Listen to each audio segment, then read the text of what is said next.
welcome to Sacred Justice, a podcast that features discourse rooted in the pursuit of justice as sacred practice. Our weekly discussions reflect on current events, art, media, theology, and how they intersect with the movements for freedom and liberation. We hope that through these conversations, we can foster inclusivity by expanding our learning opportunities. We hope to cultivate digital community beyond the confines of our campus. And we hope to reconnect the church's social and spiritual callings. Join us for the journey. All right, friends, welcome back to the Sacred Justice podcast. We have some special guests today, but before we get into that, I hope that you listened to our previous episode with the Reverend Will Gaffney, PhD, the Reverend Dr. Will Gaffney, who is our Faith in the 21st Century speaker, scholar this year from October 16th and 17th. I hope that you can go online, find out more information, register. It's free. It's a free event. She's going to do a couple of workshops and symposiums on Saturday, and then she's going to be with us on Sunday morning as our preacher and have a little sermon talk back after that. So do listen to that episode. It was very insightful. I learned new things talking to her. I always learn new things reading her books and talking with her. So go listen to the Reverend Dr. Will Gaffney on our previous episode. This week, we have some special guests. Some are, more special than others, but some of them are familiar guests. But I'm here with the Reverend Carrie Veal and Megan Carmilani. Will you all introduce yourselves? Megan, go first, since the people may or may not know you very well. Okay, so I'm Megan Carmilani, and I am a member of Myers Park Baptist Church, and I have been for, is it 2 years now, Carrie? So I joined, and then a couple months later, we went into the pandemic. So most of my experience has been online, which actually I've met wonderful people and been able to connect with the community online in that way. And I really appreciate it. So my husband's name is Andrew. Some of you might have met Andrew, and I have a little girl who's 8, and her name is Anna. Good. Thanks, Megan. Mm-hmm. Nice to meet you for all the people out there. And Reverend Carrie, you want to introduce yourself again? Sure. I'm Reverend Carrie Veal. I am the Executive Minister of Community and Engagement, and I have the wonderful honor of being one of Anna's ministers at the church with my role in children's ministry. And then with my role in working with newcomers, I have had the chance to get to know Megan and Andrew. So I feel like I'm getting the best of both worlds with the Carmilani family. So Megan, I'm so glad that we're doing this today. Yes, me too. Thank you for having me. So we're going to jump into our segment that is on current events. And usually in this podcast, for those of you who may be new listeners, we like to just throw a lot of things in the pot. Everything has to do with our faith journey, our social justice journey, our personal awakening journeys. It's all intersecting. And so we throw some things in the pot. So Megan, what current event is really just sitting with you this week that you want to lift up? I've just been watching, I guess, Mother Earth just erupt everywhere. And I just don't even know how to process it between wildfires and floods and hurricanes. And it just is like one after another. And I just read, it wasn't so long ago that Australia was on fire, but that feels like decades ago now. And so that's kind of what's been on my mind as far as, I don't know if the human brain just can't really process that much devastation. But yeah, I've been thinking a lot about that. Yeah, same. I mean, of course, my family's from New Orleans, and just thinking about the frequency with which all of these disasters are happening. They're happening back to back. It used to be like one every couple of years. We had an earthquake here and then a hurricane there and a fire here. But now it's all happening at the same time, and it's overwhelming. Right. Yeah. And it also, so I have some health conditions that gets triggered by barometric pressure changes. And I don't think people understand like what goes on with global warming and how it impacts people's health, right? So like when storms happen, do people realize more babies are born? More heart attacks happen, more strokes happen because it affects your connective tissue and it affects your blood vessels. And so there's a reason why people can feel the pain in their joints when storms are coming. And so I, because I have chronic health issues, connect global warming to chronic pain and chronic health issues and fatigue. I also will connect global warming. And so it's interesting because to me, that's it's quality of life, but it's also people's ability to work. So to me, I see the immediate connection to the economy because it affects people's health so deeply. I also see the connection between all this devastation and what it does to our infrastructure, right? And again, the connection to the economy. And I'm only going to the economy in my head because I think about what, I start thinking about solutions, and I start thinking about in our country, we only come up with solutions when it affects the economy. So that's immediately where it goes in my head. Yeah. It's like, but you guys, it does affect the economy. Yeah. And when you were talking about feeling it in your body, I used to always hear my elders say they knew when it was going to rain because their bones started to ache. But I thought that was some sort of like myth. The old people are saying they feel this thing. They know it's going to rain. I mean, I can smell rain, but you're actually saying that like there's a pressure thing. And can you say a little bit more about that? Yeah. So barometric pressure changes, like I can feel it in my body. So a storm came in last night and a storm hit this morning here in Charlotte. And so I have several conditions that are based in connective tissue. I have a connective tissue disorder. And so your connective tissue expands and contracts in response to the environment because everything's integrated. As much as we like to think we're in control of Earth, we fail to realize we're fully integrated, right? And so when a storm comes in, your body responds, and it's designed to. What's not designed to respond is to storm after storm after storm after storm. This is not what our body is designed to do. And so for me personally, I have something called MCAS. It's mast activation, and it's kind of hard when you say it. So it's MAST, MAST. These are white blood cells in your connective tissue that for me are dysregulated. And that's actually connected to long COVID, but we'll talk about that in a moment. They are triggered by barometric pressure changes. And these white blood cells, so you're literally getting an immune response when the barometric pressure changes. And if you're dysregulated at all, and many of us actually are from different conditions, it causes inflammation. And that's where you get the pain, and that's where you get the aches, and it's in the joints because that's the connective tissue. Connective tissue supports the joints, and connective tissue supports the organs. And it's actually really extreme for me because I have MCAS, but I also have something called dysautonomia, and that's a dysfunction of the autonomic nervous system. The autonomic nervous system, you like to think of as like automatic. It's the part of your nervous system that just happens automatically. You don't even realize it. It's what tells your heart to pump. It tells your lungs to breathe. It tells you, to your blood vessels to constrict. That's dysregulated in me as well. And so when the barometric pressure changes, my body has an over response to it. And so I'll get like tachycardia. So my heart will start pumping really fast. My blood vessels won't know to constrict. And so it's all of these things. And so, I have a significant reaction to storms. And the reason I have a significant reaction is because I have post-viral syndromes. Mm-hmm. And so a lot of people with autoimmune issues will have the same thing going on. And it's the body reacting to our environment. And so, one of the things that was really challenging for me with all my conditions is to start learning to live in a more integrated way with the earth. Because I needed to understand I cannot control barometric pressure changes, obviously. Yeah. So I have to live in a way that integrates that into the way I simply am instead of resisting it and fighting it.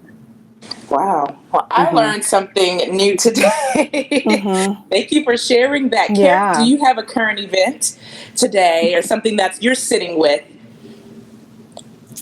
I think it's so interesting because what I've been sitting with, like a lot of women in America, have been sitting with what's been coming out of Texas.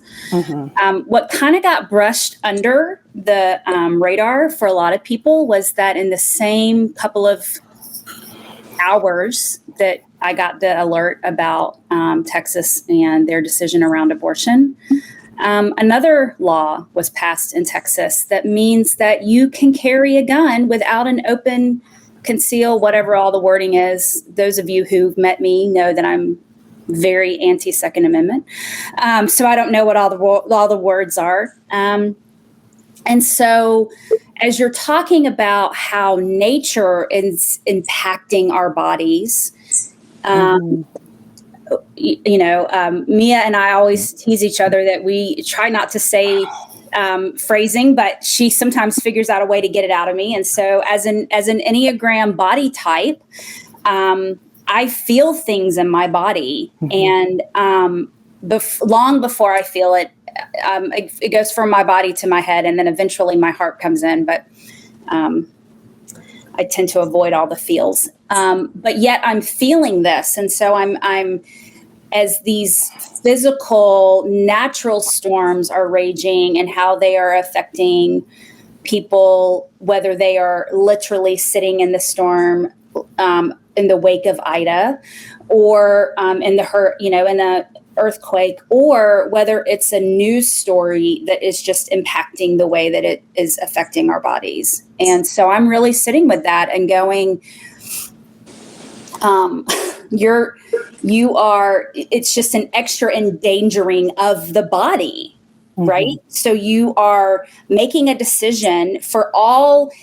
At first it was a decision for women, and now you're affecting everybody because you're putting a right, in open ginormous quotation marks, into the hands. And even law enforcement has come out and said, do you have any idea how much harder this is going to make our jobs? So the same people who are promoting this, you can open carry, you don't have to have a permit to do that, are the same people who tend to be very supportive of our law enforcement.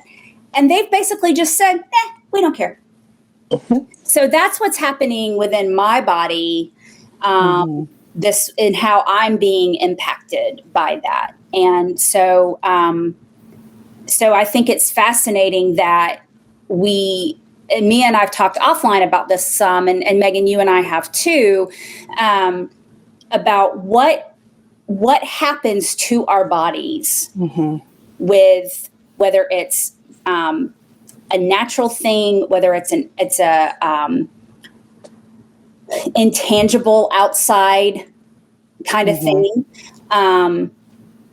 It impacts our bodies, and what are we doing about that for ourselves as individuals, and then on a more community, broader, in a more broader way. Right. So. Yeah. You think about all the stressors that many of us are under, even the things we don't understand. So I might not have ever understood completely how the weather may affect my body. I know I have these, some arthritic issues, and I've been, I have my hips are tight today and all kinds of things. When you think about the stress of just reading the news and the severity of all of these decisions that are being made. And then I'm thinking about just the stress. For my current event, the stress of Ida, apart from any sort of devastation to property, but just the stress of evacuating, the stress of having to have money and resources to even do that.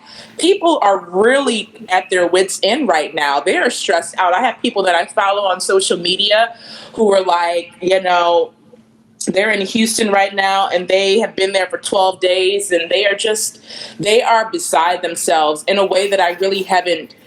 In Hurricane Katrina, it was bad. But this is like another level because you have all these different things and they're happening at one time. So you don't even have, I remember during Hurricane Katrina, the news was just on Hurricane Katrina Right. for like a month. Right now, it was like Hurricane Ida, and then the abortion law, and then the fires in Lake Tahoe. People are, we're constantly. It's just something new every day, and the pressure that has to have on our minds and our hearts and our souls and our bodies, it has to be taxing. And and I talk to my therapist and a lot of people who work in psychotherapy and psychiatry, and they're saying, Mia, at this point, we are just trying to get people help, right? Like they used to have certain screenings they would do to make sure you needed certain, medications. Now they're just kind of giving it to people because they're saying the world is crumbling and people are at their wits' end. It's absolutely true. I mean, it's just like, it's a heaviness, right? Like you can feel an oppressive heaviness. And one of the things I've been trying to do, because I'm a pretty privileged person. I can turn off the news right now, right? And I can disconnect. And so I'm trying to balance, maintaining my peace, like in a way that's mentally healthy for me, and allowing things to affect me though, right? Because I want to be human and I want to stay connected to that part of myself. And I think these things should change me, right? And so like how to let it in a safe way that I still maintain my grounding because, as someone who's not directly affected right now by forest fires or floods or, right, to me, that means that I need to be in a position to offer support and help, right? And so, I have to stay grounded in order to do that, because the worst thing I could do is get into my own trauma response and then go try to help people, right? That would not be helpful. And so that's one of the things I literally consciously check in with myself about centering before I go to check the news. And to make sure and almost say I guess it is a prayer of sorts of like, allowing it to affect me and change me without shaking my foundation. That's beautiful. I probably should do that. I should probably meditate before turning on CNN because it can be toxic and I have to convince myself to turn it off to protect my sanity, but also to protect, as we've been talking, to protect the way it feels in my body, which is not always good.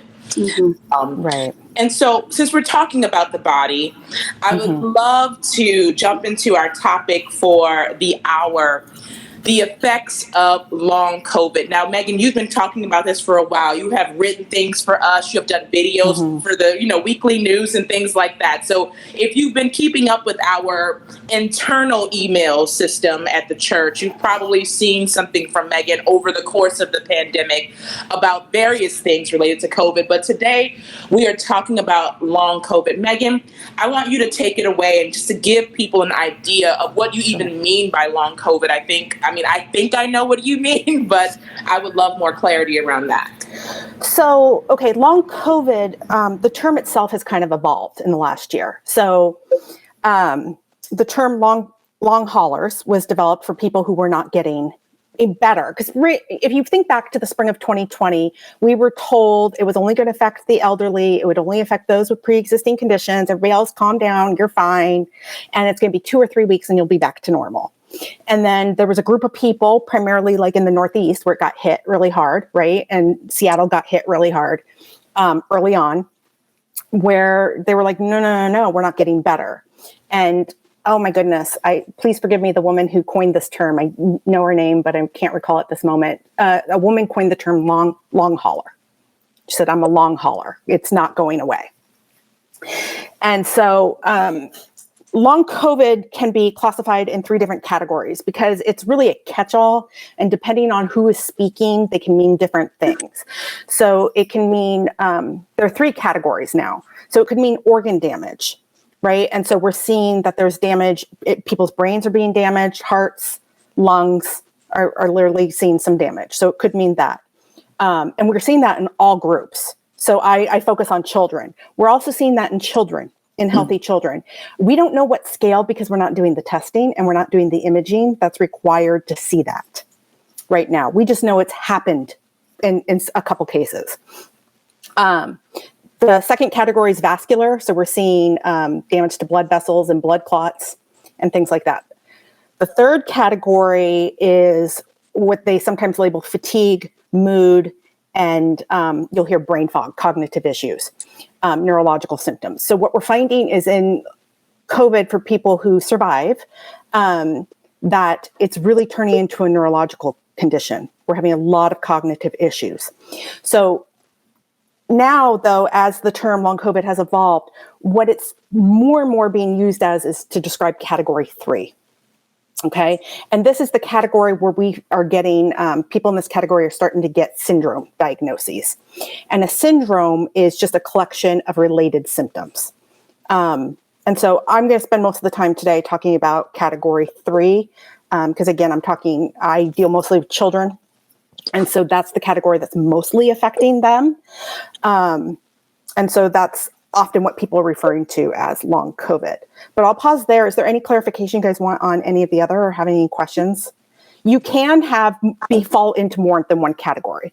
Okay. So there are people falling into more than one category. We are having children, like I said, with organ damage. We are having children with blood clots that are showing up, and vascular things that are showing up in children. And I will say there is the initial testing that we typically do will miss sometimes the blood clots in the lungs. And so that's just important to know on that. But go ahead. Yeah. So you talk about blood clots, and I know 2 people this year who have died from blood clots, young, like 40, 39 and 41. One girl, she had a blood clot, went into the hospital, never came out. Another girl dropped dead. I don't know if these 2 women had COVID, but are they linking any deaths that are not immediately COVID related to things that might have been long haul related? Do you know if they're linking anything? They're not. So for the conspiracy theorists, they're not going to label that death a COVID death. We're not just randomly assigning COVID deaths to people. Now, a researcher will probably tell you it's likely they were asymptomatic or had very mild symptoms and didn't know they had COVID because they were young. And it still did what it did in the body. And they didn't know. One of the fears is that people who get it as children or in their 20s, we're going to see a large amount of an uptick in strokes or heart attacks in their 30s and 40s because we don't necessarily know what's going on with the body. So that's why one of the reasons we need to start talking about it, raising awareness, doctors know to look for it, because we're going to reach a point, in my opinion, if you go to a primary care doctor, they'll screen you oftentimes for what am I trying to say? Depression. They just have a checklist and they'll screen you for depression. We're going to get to a point where people are going to be screened like that for long COVID, because honestly, we don't know who had COVID and who didn't because our testing's been so spotty. And symptoms for long COVID take time to develop. And so let me backtrack a little bit and tell you how I actually got involved, because I did not have COVID. Okay. But I started an organization recently called Long COVID Family. So let me tell you how I got there. So I have post-viral syndrome. So long COVID is a post-viral condition, or for some people, post-viral syndromes, right? A collection of symptoms. What many people don't understand is post-viral syndromes aren't rare. They're a thing. And so when our officials stood up and said, oh, don't worry about it if you're young and healthy, I literally I gasped when I was watching the news. I was like, what are you talking about? Post-viral syndromes, they're a thing. And so I immediately was kind of panicked over that. And so that was like in February of 2020. So I was already on alert for this idea that we were going to have some syndromes coming down. I didn't know the degree to which we were going to have them. But I was already kind of on the lookout for that in February 2020.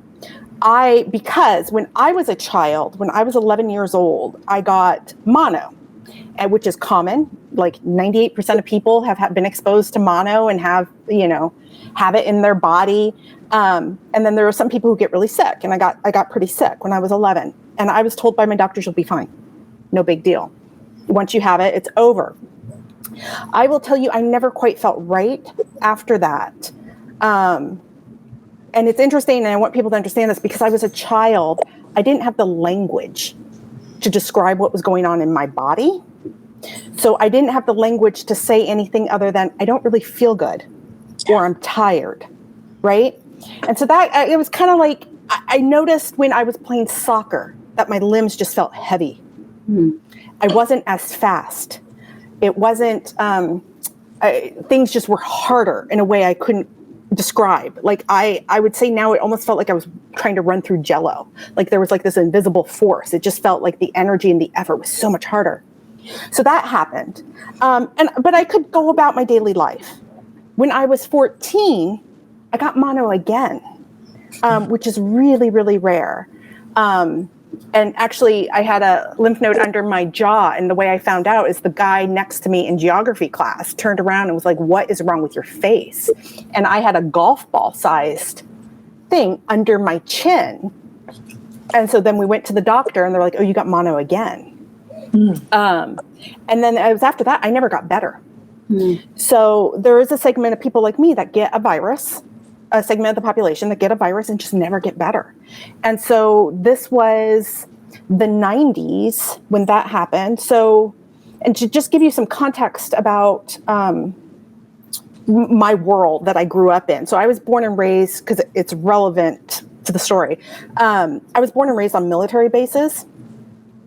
And I was, primarily a child of the 80s. I graduated mid-90s, but I was primarily a child of the 80s. And so I grew up in what really is a warrior culture, right? If you think about it, everybody's in their prime. No one's disabled on a military base. No one is sick. I had never heard of chronic illness. I had never heard of autoimmune issues. I didn't know anybody. Most of my education took place in the 80s. This is before the Americans with Disability Act. Children with disabilities were not integrated into the classroom. So I grew up in a world where I didn't know anybody who wasn't able-bodied. Okay, so I didn't know. So then I literally at 14 developed these post-viral syndromes, and my body changed in a way I didn't have words for. I didn't know anybody who had a body like mine. I had no idea how to communicate it. And I'm sharing this for kids because there are kids with long COVID who are going to be in the same situation. And I want people to be aware of that. And so I would say things like, I don't feel good, right? I would say things like, I can't think. I just kept saying, I can't think. I didn't have the language of brain fog. I didn't realize, and when you have a post-viral syndrome and you're talking brain fog, you're talking cognitive challenges on the level of dementia. Okay. I mean, like significant, where are my keys? I can't remember what I was trying to say. I just read a paragraph and I don't know what I just read. I mean, like significant things, but all I could say was, I can't think. So as a teenager in the 90s, especially, a lot of the things I got diagnosed with now didn't exist then as a diagnosis. And so I was told I had ADHD. I was told, and then I was fatigued. I was tired all the time. I was told it was depression, right? I was told, in my household, you were not allowed to be fatigued. You were not allowed to be tired, right? So I was told I was lazy. I was told that I was just being a defiant teenager. So it got labeled behavioral when it was really something physically going on with my body. And so these are some important things to know, and as we move forward, because one of the ways we're assessing for long COVID is we're asking people if they feel fatigued. And one of the things I want to highlight is I don't know that that's the right question, because there are certain populations who are not allowed to be fatigued, right? That either culturally, right, we segment people into the privileged who are allowed to be fatigued and everybody else is lazy. We segment the populations into even in our own culture. So I come from a military culture. Suck it up and keep it moving, right? We're not fatigued. Power through. Be strong, right? There's no space for the weak. So if you were to ask me when I was 14, 15, 16, do you feel fatigued? I would have said no. Because I was not allowed. That was something less than. Okay, so one of the things we have to consider is cultural context when we're asking these questions about syndromes, and who is safe to be fatigued. So eventually I would go on to get diagnosed with chronic fatigue syndrome. It's called ME/CFS oftentimes now. And I didn't get that until I was closer to my 30s, because think about in this country, and for those of you listening, I happen to be a white woman. Who's allowed to be fatigued in this country? Middle-aged white women. That's who's allowed to be fatigued in this country. And so I wasn't given that diagnosis until I started reaching that demographic, which is interesting. And so there is this, I'm already hearing it. I'm already hearing it in the language right now when we talk about these syndromes that affects primarily white people. And so I just want to first wave the flag about that as we're thinking about it, is that like, how are we collecting that data? Who's being included and all of that as we are going through, because let me go back to my story and then I'll come back to the percentage of people getting affected by long COVID. But I want to wave that flag. Like if you were to have assessed me when I was a teenager, I probably would not have qualified as having long mono, post-viral syndrome. Right. And by the time I started having these syndrome, mono was out of my system. So you would be able to find it, but it wasn't active. So, and that's a thing that's going to show up with kids with long COVID too, and adults with long COVID, is that like, by the time the syndrome symptoms start showing up, the active virus isn't present to show up on a test. So again, if you had tested me when I was 15 having these symptoms, you would have said, you don't have mono, right? You don't qualify for these symptoms. You're fine. Suck it up and move on. Okay. So that would have happened to me too. And it did happen, right? Everybody was like, you're fine. By the time I was like 16, I started developing symptoms of dysautonomia. So that's a dysfunction of the autonomic nervous system. And I developed something called POTS, and that's postural orthostatic tachycardia syndrome. And what that means is like when I change position, specifically when I stand up, my blood vessels do not contract properly. So I get blood pooling in my feet and my legs, which means my brain is not getting enough blood. And what your body does with that is it shuts down, because very intelligently, your body's trying to preserve your organs, protect the brain. So it will shut down everything in an effort to conserve. And what happens is then I will pass out, because my body's trying to get me flat so that it can get blood to the brain. I didn't know this at the time.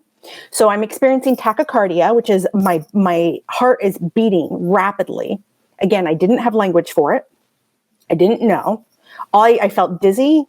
I felt foggy because my blood's not getting to my brain.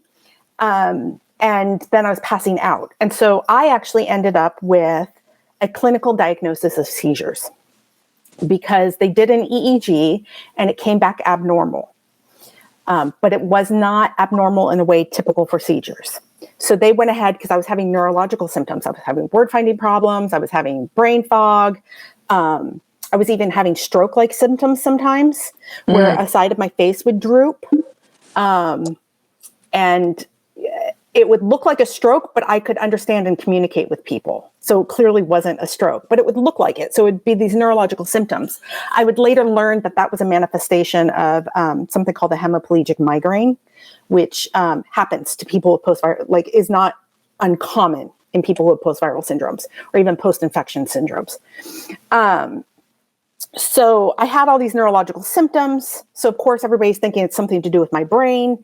I'm passing out, losing consciousness. So they think it's like a seizure related thing. So I get a diagnosis of a seizure. And then I kind of struggle through my 20s, right? I struggle through school. I just know I don't have the same level of energy as everybody else. And it shaped it started to shape my life. Like I wanted to go to law school, but I realized there was something about me that I couldn't read that long. I couldn't study that long. And at the time I also had the diagnosis of ADHD, and I just was like, oh, I'm too ADD for it. I didn't know it was brain fog. Like I didn't know. I wasn't ADHD. I had brain fog. I had some cognitive issues from neuroinflammation. And so, but my condition started to shape my life choices. So I had to start doing things that didn't require as much energy. And I literally chose my profession based on my body's needs. So I became a teacher, one, in the public school system, one, because I was like, okay, I thought I had a seizure disorder. So I already was thinking of myself as having a disability. And I needed a place to work where my disability wouldn't be a fireable offense, basically. So I was like, okay, I'm going to have to work for the government, and I need medical care. And that was like one of the things that helped me shape. I mean, that's how drastically this shaped my life. Like it limited the choices of work I could go into. Thankfully, like I like being I like being a teacher. Like it was part of my calling and things. Had I had my choice, I would have gone into academia and gone into research. But my body wasn't capable of that kind of workload. So I chose to go into public school. So Meg, just quickly, is any of the parts of the syndrome treatable? I mean, when you talk about brain fog, do you get the same medications as ADHD? Like, how does this work? So this is why, so this is interesting because a lot of this is treatable, and a lot of it is, a lot of it's lifestyle, a lot of it's medication and getting in front of the right doctor who understands, and a combination of that. And then really just living, like I said, in an integrated way with your body and with the environment and different things. So what ended up happening through my 20s, I get pregnant. I didn't know I had a connective tissue disorder, and I'll explain all this in a moment. But like I ended up with an insufficient cervix. And this is because I got a virus, guys. Like it compromised my ability to have children. So thankfully for anybody who's worried about the, different things, it's the virus that literally compromised my ability. Thankfully I was able to carry my daughter to term, but like it was a risky birth. And then after that is when I got really, really sick, and I couldn't get out of bed for almost 2 years. And at which point we were like, okay, this is not seizure related. And the other thing I want people to understand is that there is this theory that some researchers have called a multiple hit theory, that you can be exposed to a virus one time and be fine.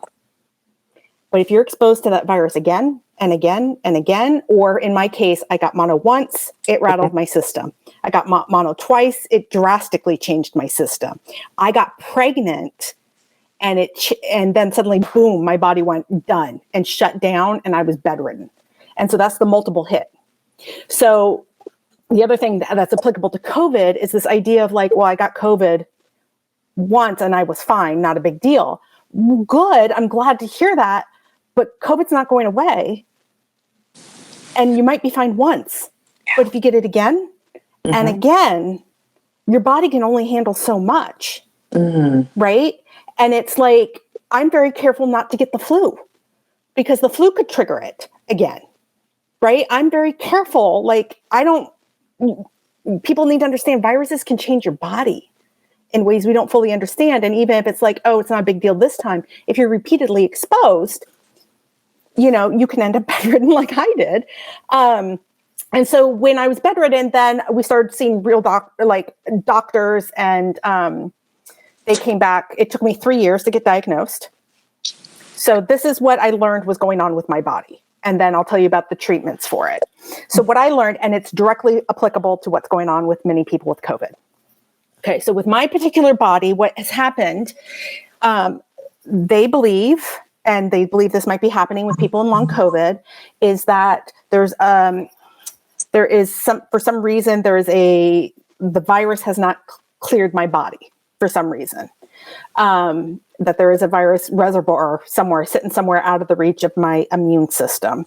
And that either my immune system is constantly getting triggered to try and flush that out of my system, or, so that's one theory, or the other theory is that the virus created an autoimmune response.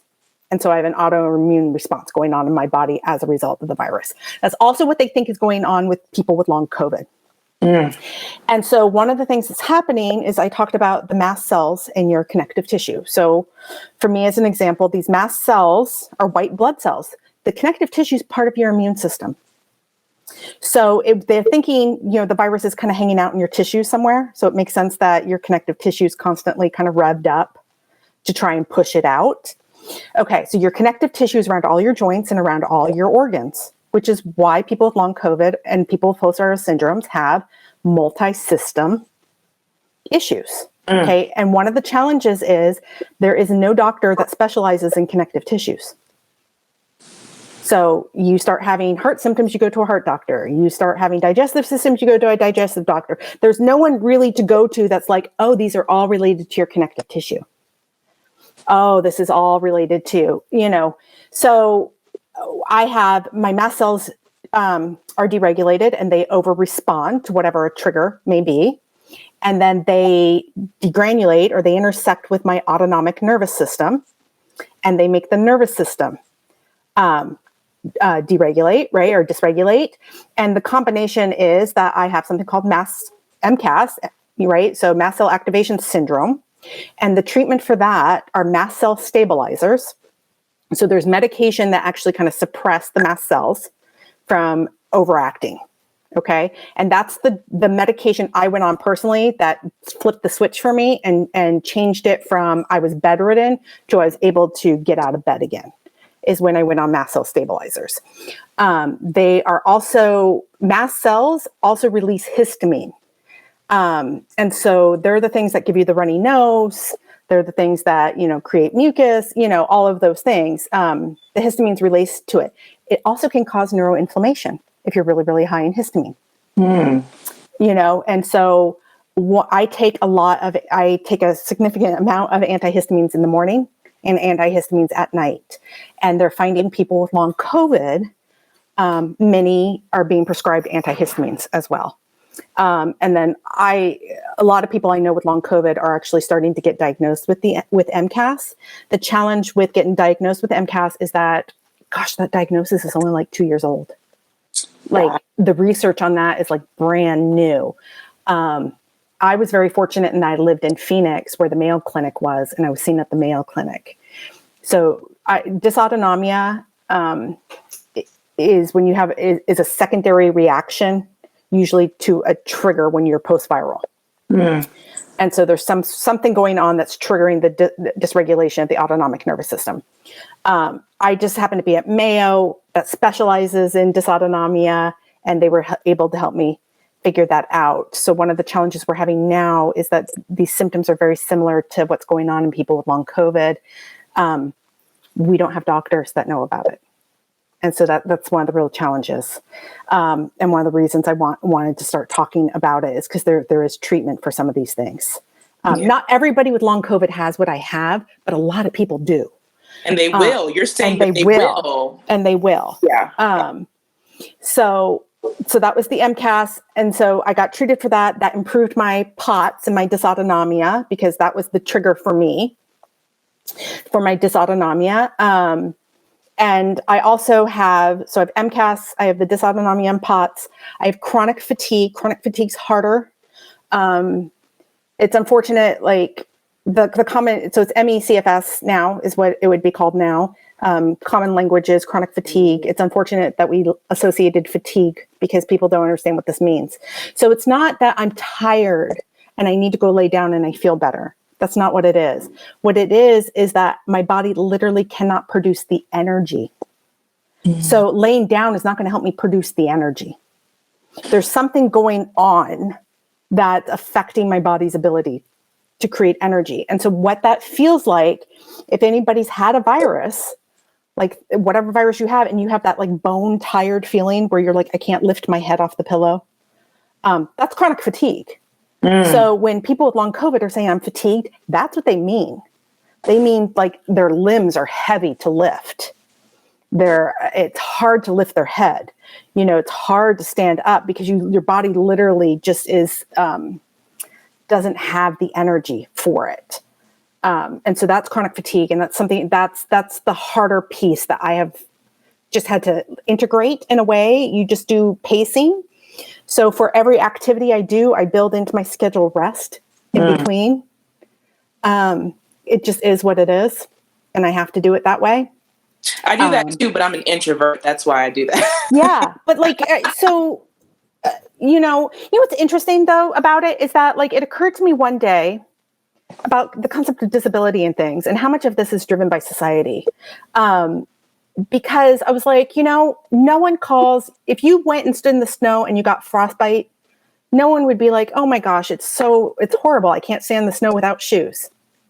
Right. I have, like, we don't talk about that like it's a disability. We're just like, oh, that's just my body. My body needs shoes, And so like, there are so many things like, but if you walk with a cane, that's a disability and that's somehow like embedded with shame. But if everybody walked with a cane, we'd be like, that's just our body. We walk with canes.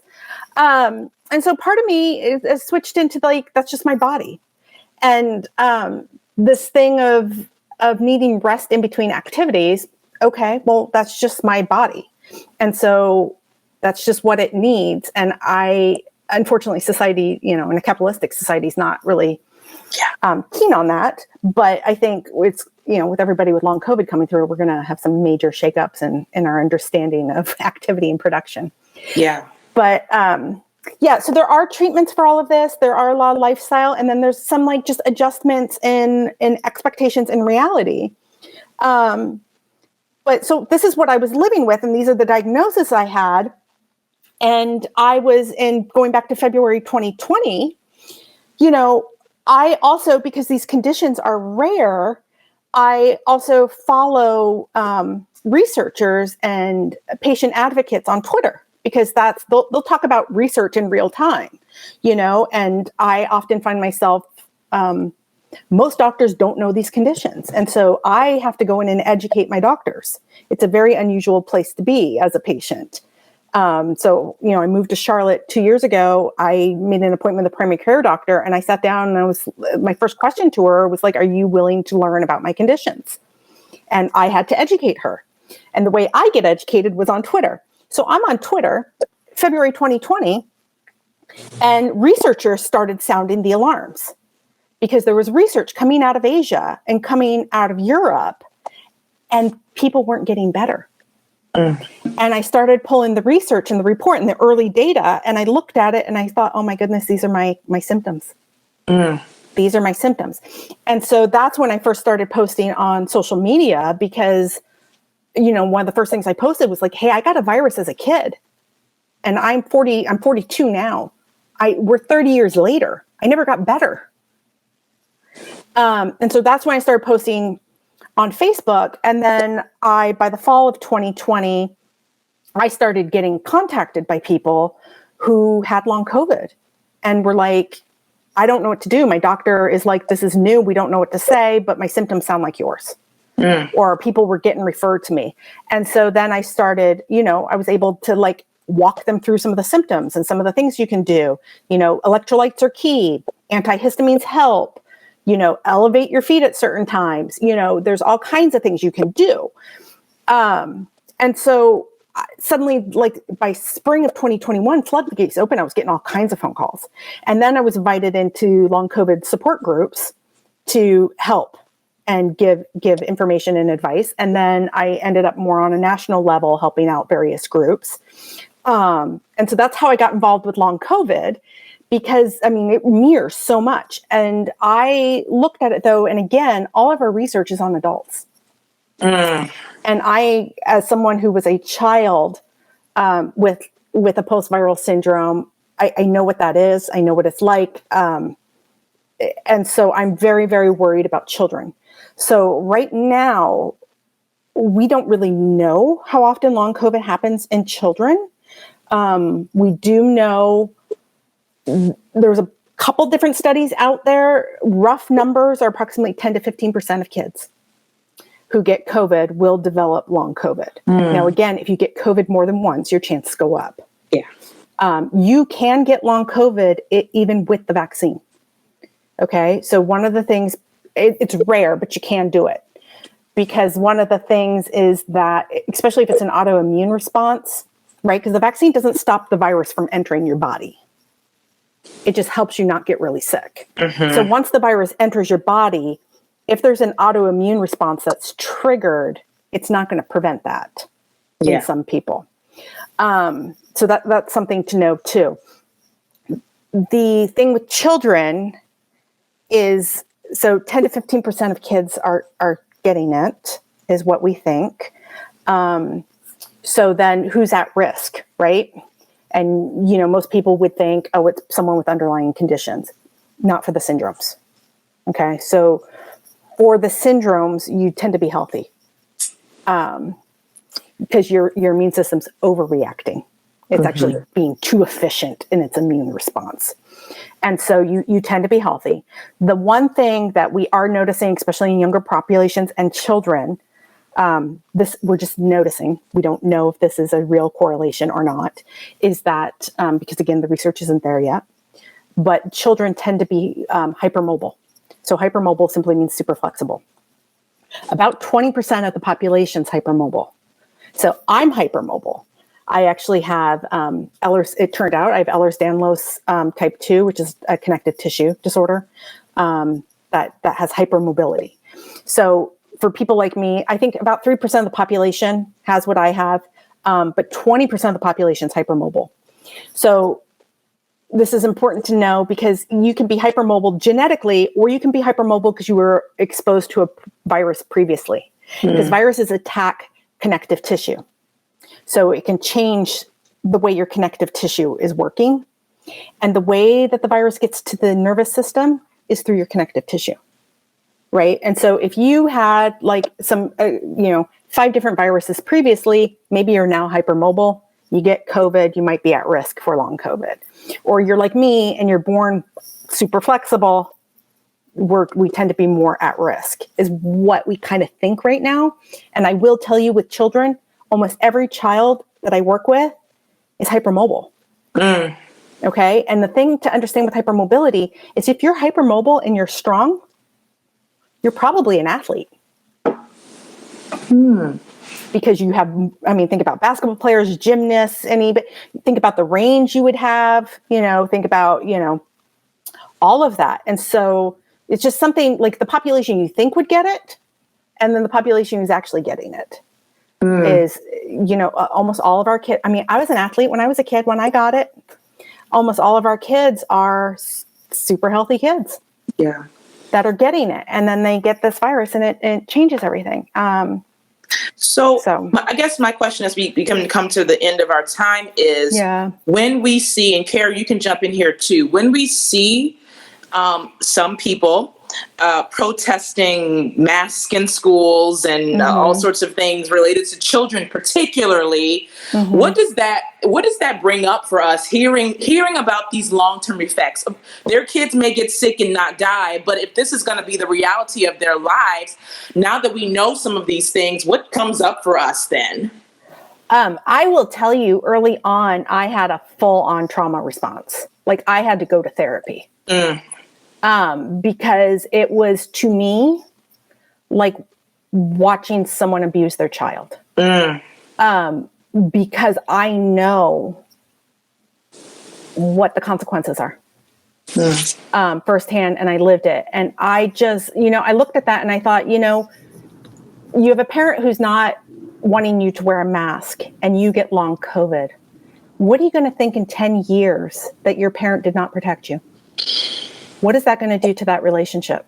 Because I have my own residual stuff about, like, my parents didn't believe me, right? And so, like, that's stuff we had to work out.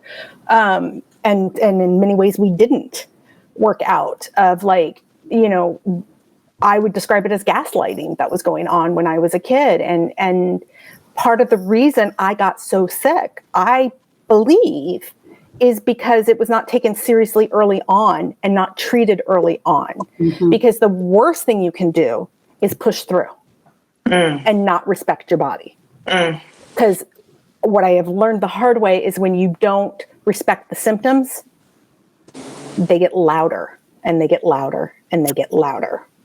Right. And so, yeah, I went back to therapy. I actually, and it's interesting because it was body-based. I went into somatic experience therapy specifically because my body was having like a full-on reaction.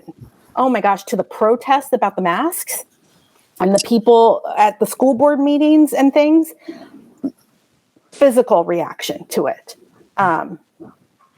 Physical, because, and I'll add this too, when you have these kind of syndromes, that fatigue and brain fog, you're not productive. I'm not a productive member of society. I have I'll tell you, I have a beautiful, meaningful life, right? But I'm not someone who's productive in a capitalistic kind of a way. There's not a lot of space for people like me in our society. Your survival needs, unless you're very fortunate, are always in question. Yeah. If you cannot work. Yeah. And so I don't think people fully understand. You're going to give potentially a medical condition to a child and then compromise that child's ability to provide for themselves the rest of their life. Carrie, as the minister who deals with our children here at Myers Park Baptist, what comes up for you when you're here, now that you've heard, what the effects could be compared to, and what they have been, but also because we know Megan's experiences, what comes up for you when you're making these decisions about things? I pretty much go back to the Bible. What part of the Bible? Oh, what part do I not go to? I think, we're said to, care for the least of these. And in our world right now, the easiest definition of the least of these are our children, because they cannot protect themselves. They have no rights. They have no privileges. They have no power. And so we have to protect them. And so as someone who, doesn't have biological children that she is responsible to raise, or a formal parent. But I do take what we say at Myers Park Baptist and family dedications, and all those who parent in the Lord. I love that expression because that is all of us. Our children are our children. And so I think one thing it brings up for me is, this idea of, that some people would say, not just that, oh, well, it's just not that bad, but, well, it's just this percentage. Right. Do you want to make that decision? You want me to line up 100 children and you get to determine which 15 you get to, why? I don't want that responsibility. What a horrible thing to be able to say versus, I'm going to stick this mask on my face. I'm going to get a vaccine. I am going to get educated. I am going to go to another community because I don't want to have to number those children either. And I think that's what really comes up for me. And I get real, I get hot about it, but I will say that, just a few weeks ago, we had some people who came into the church and I handed them masks. They didn't have one. And they said, oh, we have to wear one even if we're vaccinated. And I said, yeah, because we are doing all that we can to protect our children who aren't able to be vaccinated yet. And they were like, oh, that makes sense. And they put it on and they went on their merry little way. So when I see the protests and I think for me, really, when I see the churches that are just, saying you're not allowed to come in with a mask on, I really just want to go dig out somewhere in some box somewhere, my green and white WWJD bracelet and just go, well, what would Jesus do? Mm-hmm. Yeah. Yeah. That's important. And I think we also, and we're coming to the end, so Megan, I'll give you some space to give these some final thoughts. But I think also we live in a very immediate culture. It's a culture, a microwave culture of immediacy. So if you don't see the effects right away, it's almost like out of sight, out of mind. Right? So, oh, look, my kid's fine, or I'm fine, right? Because everything about this culture is individualistic and it's about immediacy. And Megan, what it sounds like you're describing is, you might not even know you have long haul anything until 2-3 years down the line. And so how do we then reckon with that and help others understand that this could be a lifelong journey? So Megan, wrap us up here with some tidbits, and so we can share this with our listeners to help them better understand what they can be doing. Right. So first, I want to make clear. So the syndromes I described, not every person with long COVID is going to develop. A significant portion will.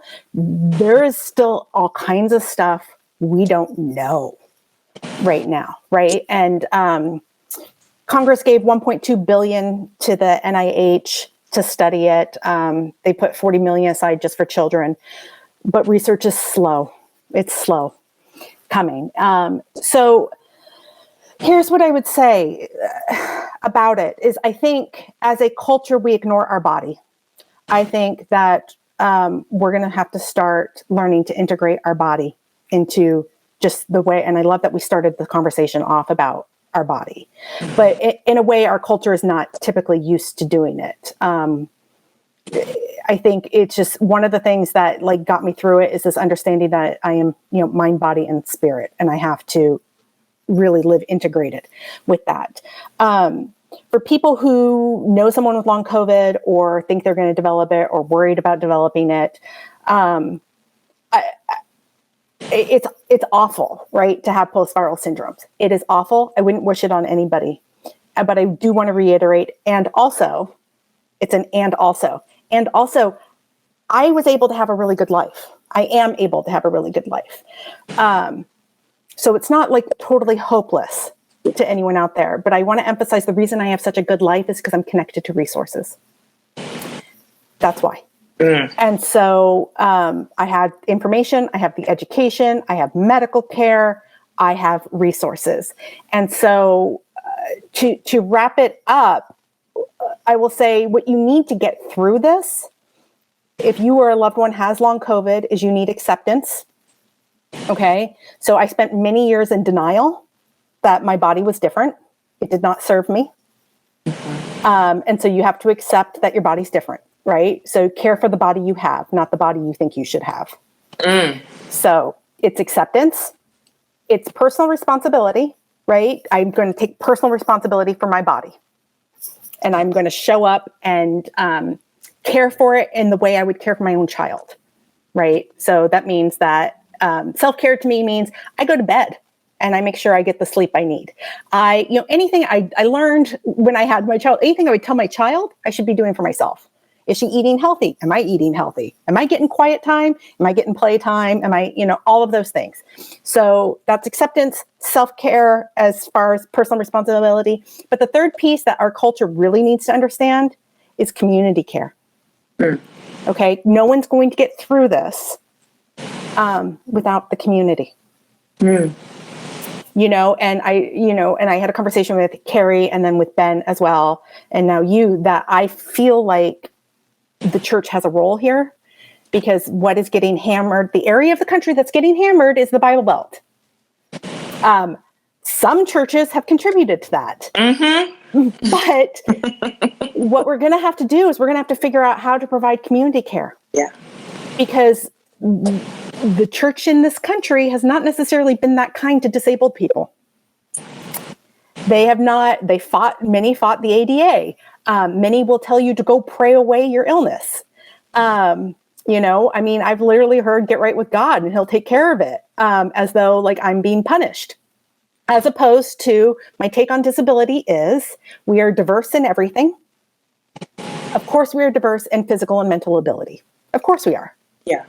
It's always been here. It's a form of diversity, right? So there's nothing no evil spirit inhabited my body and created this, nothing like that. It's just part of life. Sometimes bodies become disabled. And so I think the church has a big role. I think our community has a big role. I think we are in for a reorganization around our understanding of what it is. I've heard it. Someone else said this isn't my term. There's a renegotiation that needs to happen about our contract with each other. That was, gosh, I can see his face right now. I wish I could recall people's names. He's brilliant. I'll come to me after we're done talking. But I thought that was great. So we're going to have to figure out how to care for each other and that's the only way we're going to get through this. And maybe another time. So I did long COVID families in an effort to do that. And you can find me at longcovidfamilies.org. And that is just me trying to help provide the community care that I honestly wish I had as a child, So Megan, thank you for this. Thank you so much. So it's longcovidfamilies.org. Yes. Okay, listeners, go do your homework and visit that site and inform yourselves, but also see how people are caring for each other, which is what we're called to do as people of faith, but as humans, communal care, communal salvation.